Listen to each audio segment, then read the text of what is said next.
Good morning, Knicks Nation. Today is Friday. It is actually the 8th day of April, 2022. Happy Friday to you. I hope you're all healthy and safe today. Also, I want to give thanks to all of you who sent so many well wishes. I'm very, very humbled by how much outpouring of support I received regarding my dad. Thank you all very much. And he is looking a lot better, 100% better than he did when I first got here 2 days ago. And so that's on the upbeat. And I know that's in part due to your prayers and well wishes. So I want to thank you all very much. Blessings upon those that are working in the healthcare field, like those taking care of my father right now, and those who are the first responders, who are always trying to save lives.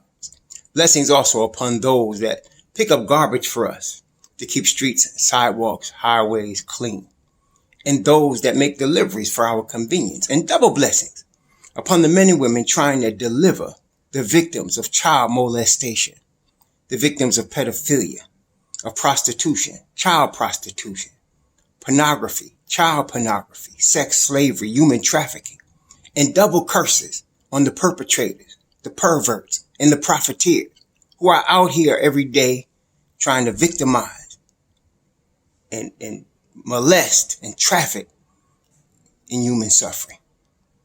Finally, blessings upon the homeless. There's nearly 600,000 men, women, and children on the streets of the United States every day, not knowing how they're going to get through the day. Blessings upon them and the millions like them, or even worse conditions around the world. For theirs is the kingdom. So today, I want to discuss AJ Griffin. Some people ask or have asked and are wondering, why is AJ Griffin rated so high? And again, let me stress to you all, a scouting of an NBA player or prospect is not just about looking at their stats. You actually have to see the player. You have to understand what potential looks like. You have to understand what the upside could become. And you have to put all that together and see what you can get. Then you have to understand fit with team. And I'm going to say something that's going to be strange to y'all, especially given our experience with Mr. Tom Thibodeau. This guy is one of the most perfect guys for Tom Thibodeau. And I'm going to explain why. Before you start telling me I'm crazy, listen to the rest of the video. Okay. First off, AJ Griffin. Let me give you one of my raw Hebrew strange takes, and y'all understand a little bit better. My little strange, I guess I call them parables. AJ Griffin is that girl that you meet that's young and tender, and you can tell right away in the future she's going to be a perfect wife. This type of girl is a little pure. She doesn't really realize how pretty she is yet, and she is vulnerable, so that you don't want to take advantage of her. You don't want to. It's not about getting with her sexually yet. You want to groom her, develop a relationship with her. And because you know in the future, you're giving up short-term pleasure for long-term lifetime benefit. AJ Griffin is a basketball version of that. How? He is, first of all, 6'6", 222 pounds with no fat on him. He's not even going to be 19 till after the draft. He has a 7-foot wingspan. Okay. Those are the measurables. I have not gotten a measurement on his vertical, but I have to assume it's in the 40-inch range because this kid could get up. He's athletic, very, very athletic. Okay. Those are the measurables. He is the son of Adrian Griffin. Now, Adrian Griffin used to play at Seton Hall back in I think it was in the 90s. And, he was no superstar, but he was one of those grinded out gym rat type dudes. Played for a lot of teams, carved out an NBA career, maybe 8-year career in the NBA for different teams. But the interesting thing about him, he's still coaching. I don't know what team he's coaching for right now, but he's an assistant coach in the NBA. He's been an assistant coach for a minute, and he coached for a number of years under one Tom Thibodeau. Okay. Now, what does that mean?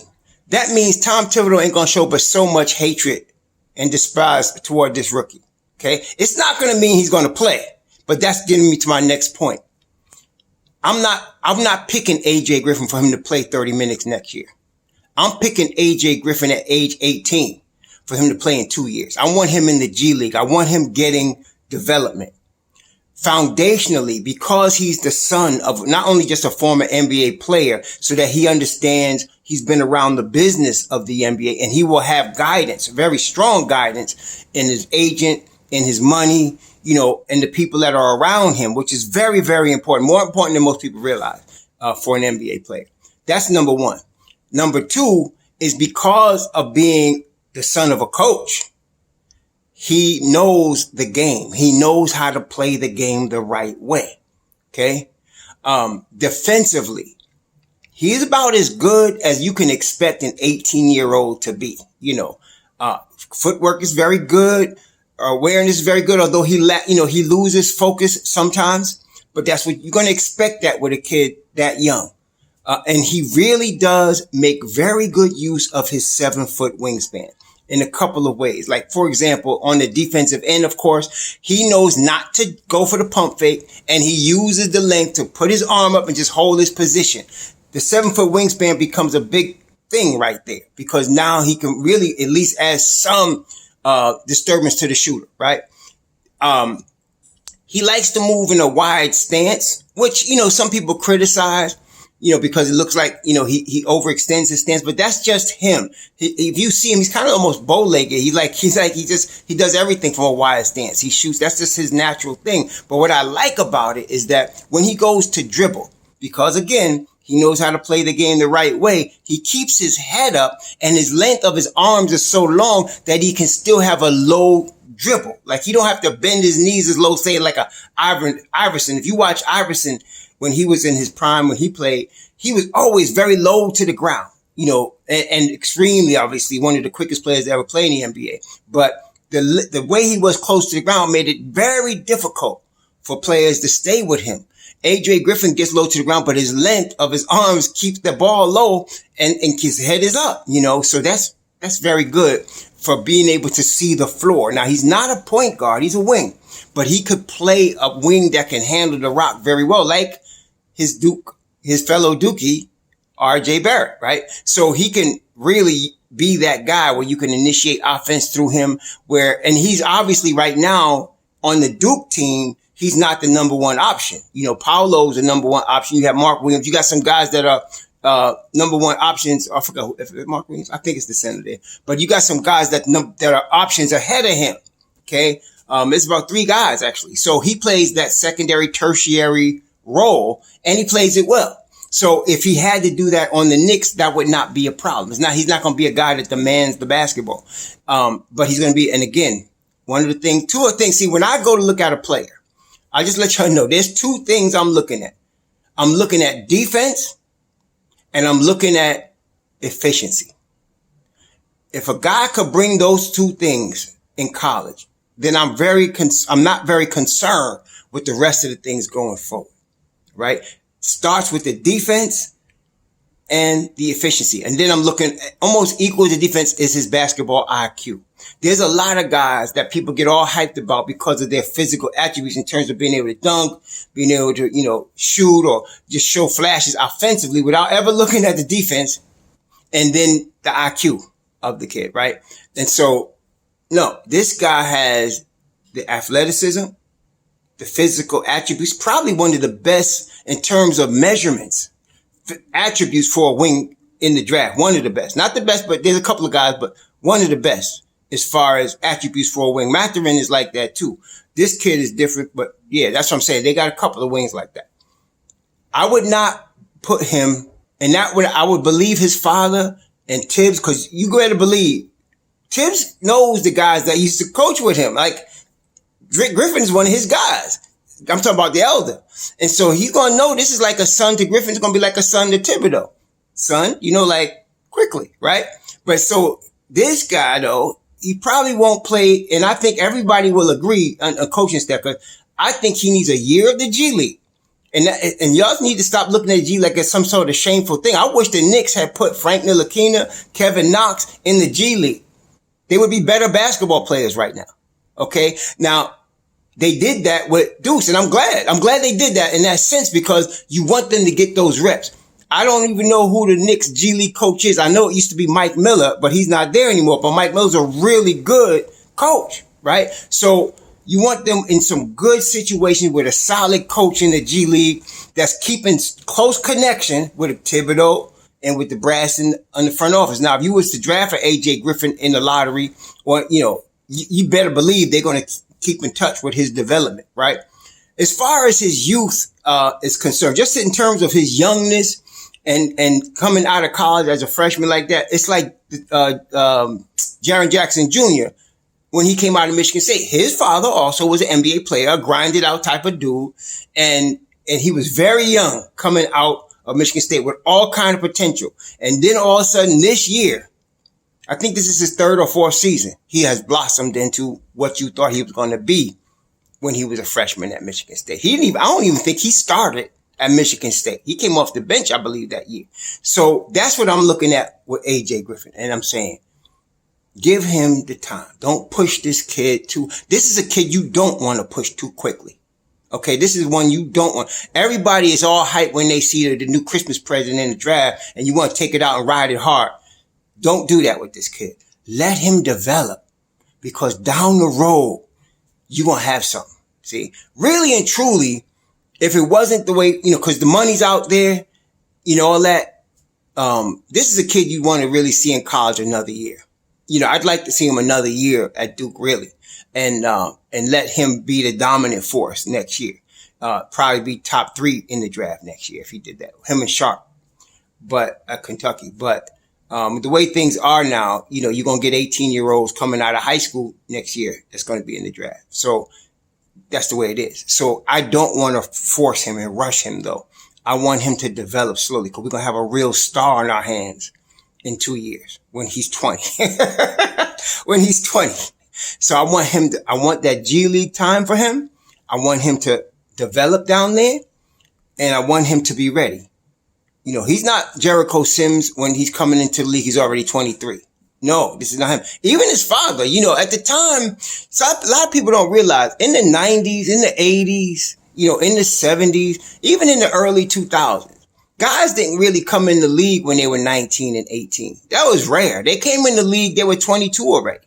Sometimes 23. Sometimes, and I think in Adrian Griffin, he was like 24, 25 when he came in the league, because I don't even know he got drafted right away out of Seton Hall. So a lot of guys didn't come in, like they're coming in young now. I mean, on a regular basis. It was very, very, guys that were much more mature. Guys more like an Obi Toppin, or a Jericho Sims. That's what's coming out generally.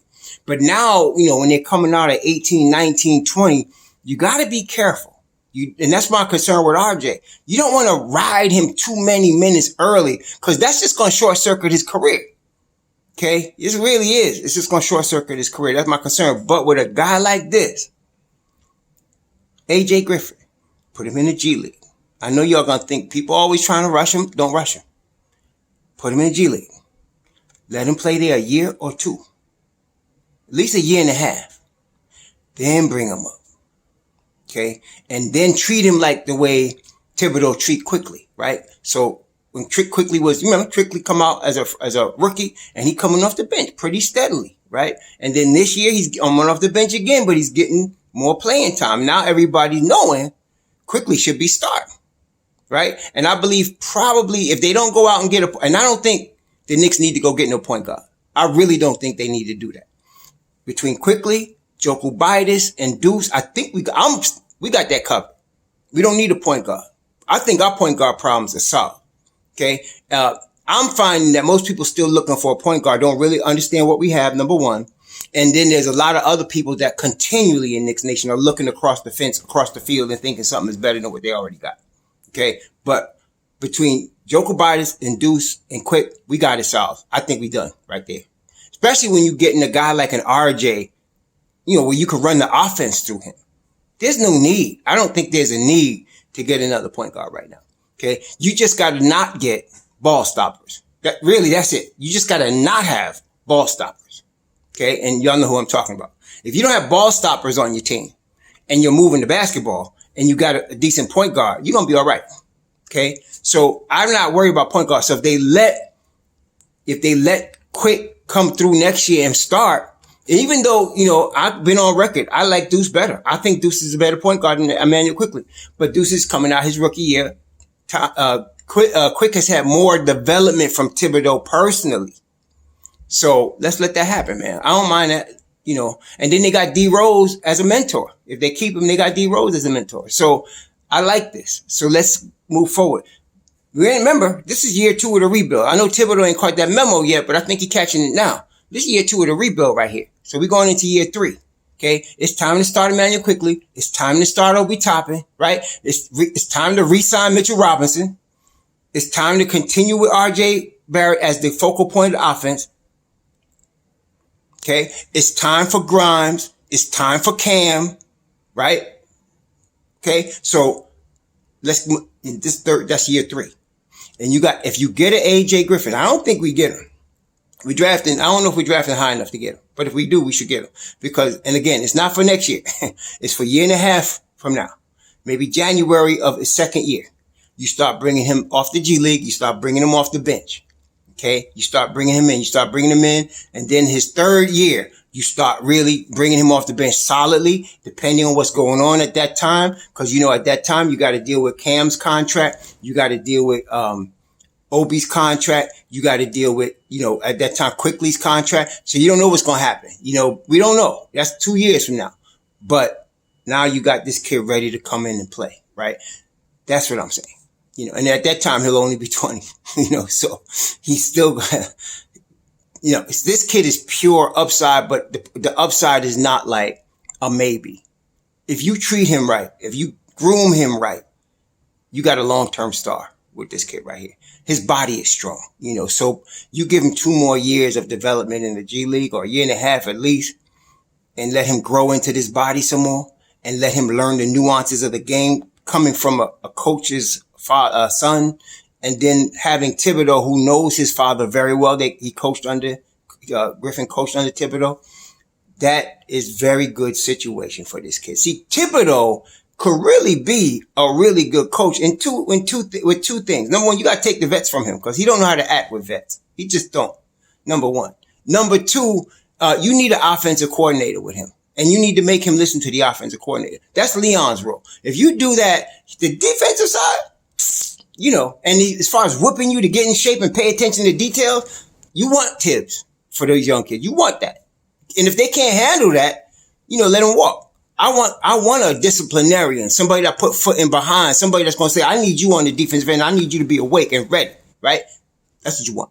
See? So but you take them vets from him. Otherwise, because he starts to ignore the kids and they don't get no development, right? So now you take the vets from him. You got somebody that's a son of one of his guys, a real, so somebody that he can almost look at as a godfather. That's what you want. Okay. And then you get a high pick like that. You're going to have connection between the front office, the coach, and G League. Very tight connection. And, the Knicks, they're very good at that. Listen, I remember I was in the organization, but I was with the player and they were at the time, Van Gundy would make personal visits. They would work out. They would have people checking on the nutrition. The Knicks are very good at that when they want to be, the medical, nutrition wise, all of that. Okay. So they got a good organization now. It just looked very dysfunctional because the owner kept dipping when he wasn't supposed to. And then when he backed off and he's trying to leave it in somebody's hands, it was the wrong guy. But I think we got a pretty good situation now. I really do. So this kid would be good for us in that regard. Very good. Very, very good. With all of these things I just named. His father was a player. His father's now a coach. He knows how to play the game the right way. The father that was the coach coached under our current coach, who now just got his 5-year deal ratified. So he's going to be around whether we like him or not. So all of that works together for good. You got this young kid that he's only 18. He's going to be 18 when he's drafted. So you really he hasn't even got close to scratching the surface of what he could become. That's why I'm very excited about him. And so our situation would be a very good situation for him. I actually would not want him going to a Houston or OKC where he's going to play a lot and he's only 19. That's not always good for a kid. It's not always good. Okay. Get him to an organization that's grooming him and it knows that they're going to play him in 2 years. and knows what he can become. And have him, his father, Thibodeau, Leon, Walt Perrin, all on the same page. Now you're going to have something. That's what we need right there. That's what we need right there. So I love AJ Griffin. I like this boy, and for all the reasons I named. Not every player fits that.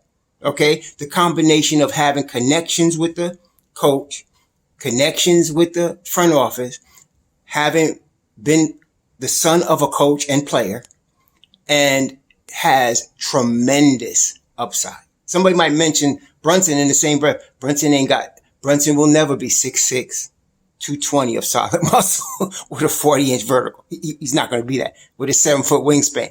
Okay. That's not going to happen. You cannot teach that. Okay. That is what it is, yo. Okay. So this kid has got all of that and he's 18. Anyway, I love this boy. Let's go forward. If we get him, we get him. I do not believe in moving up in the draft unless I see Luka, Magic, LeBron. If I see that, move up. Okay. Most of the time, I'd say 90% of the time, with some exceptions, you just stay where you at and you'll get a player. If you got the right draft crew, in this case, Walt Perrin is the best in the business. I'm very confident in him. We had another good guy before unfortunately, he was under Phil Jackson, unfortunately, but he knew talent also. And we had another one in Donnie Walsh that basically Dolan overruled and chased out of town. But we're fortunate now. Walt Perrin's another one. He's very, very good at what he does. He knows how to pick talent. So whatever we are picking, if we're picking 10th, we're picking 12th, we're picking 8th, you get a list of players. Like I said, you get a list of top players. To me, I got AJ around 7. To me, I got him 7 or 8. So we could very well pick in that range and he could be there, but we're very fortunate because like I said, this is a top heavy draft. If the Knicks were going, be a less than a play-in team and be in the lottery, this is a good year to do it because it's a top heavy draft. It's not a bottom heavy draft. You got a couple of players, my personal thing, you got a couple of players outside the lottery. Just like I only see really 2 or 3 that I would want to draft. I think I named EJ Liddell as one of them, that I would want to look at outside of the top, outside of the top 10. There's not that many this year outside of the top 10, but in the top 10, you got the mother load of this draft. And so if you could get one of these kids here, you could be in pretty good shape. And we got a good chance to get that. I don't think the Knicks are going to be in the top 5. If we are, we good, really good. But I think we could possibly be in that 7, 8, 10, 11 range. And so if we could get something, we might be able to get this kid's a realistic possibility. He really is. So Mathurin too, both of those kids. And Mathurin's very similar, except he ain't got all of those intangibles in terms of the connections that Griffin has. That's the only thing. Mathurin is just as talented. I went over him. Very, very good. No doubt. I talked about him before we even started doing videos on draft, maybe a month ago. But I like him. I like him too. But for the same reasons. But this kid Griffin, to me, really, I would take him above Mathurin, and if I could get him, if he falls to us. That's what I'm saying. I'm not going to trade up for nobody. I'm not giving up assets unless it's Julius Randle. And I'm serious. I would give up Julius Randle if I can move up and get a kid in the top 7. I would definitely do that. There's no question. And just give me expiring contracts and I'll trade my pick with you and we could do that. Seriously. But that's it. Okay. But anyway, and not only that, one more thing before we go. If we were to get AJ Griffin, we'd have RJ, Cam, AJ, all Duke. And that would encourage another pretty good Duke player that likes playing in Madison Square Garden to look our way. Just a thought. Y'all have a good Friday. Be safe out there. Enjoy your weekend. Shalom.